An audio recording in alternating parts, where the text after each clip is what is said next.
Leaders are often told that experience is their greatest advantage, and for a long time that was true. Experience helped leaders recognize patterns quickly, it shortened decision cycles, and it created confidence. But many leaders are noticing something uncomfortable right now.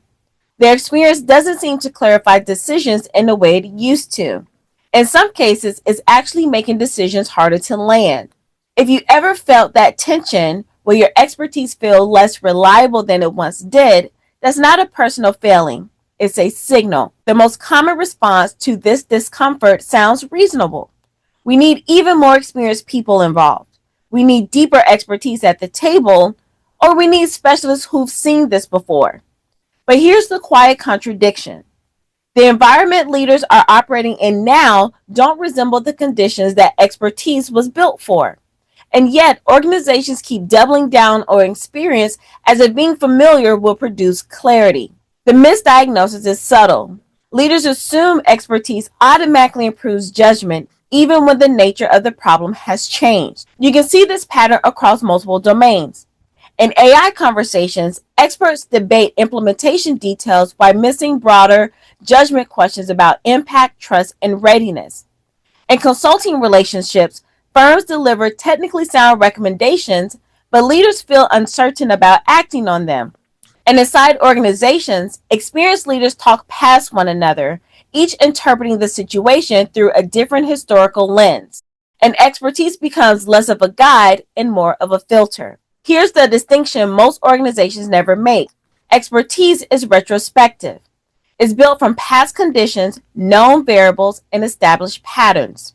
Judgment is situational. It's required when variables interact unpredictably, trade-offs conflict, and where precedent no longer cleanly applies.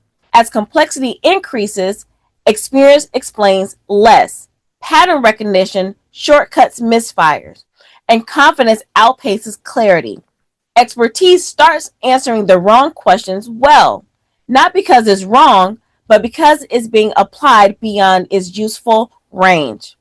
At the organizational level, expertise isn't just knowledge, it becomes authority, legitimacy, and status, which means challenging expertise feels risky, deviating from the precedent feels irresponsible, and judgment without historical backing feels illegitimate. So organizations quietly reward confidence over curiosity, precedent over perception, and familiarity over awareness. This is how highly competent organizations become structurally misaligned. No one is technically failing, but the system is no longer seeing things clearly. Most leadership teams sense this problem. They say things like, "This feels different. We've never dealt with this exact situation before," or "the usual playbook isn't quite landing like it used to." But because expertise is deeply tied to identity and authority, teams struggle to step outside of it. Judgment requires slowing down pattern recognition, examining assumptions, surfacing competing interpretations. And most organizations don't have a formal way to do that, so they keep asking expertise to do the work it wasn't designed for. So when expertise crowd out judgment, organizations don't collapse, they stall intelligently. Decisions feel defensible, not decisive. Recommendations feel sound, but not owned. And leaders feel responsible, but constrained. High performers disengage quietly, momentum fades without clear cause, and by the time misalignment becomes visible, it's already expensive. This is where many leadership teams find themselves stuck. They don't need more expertise.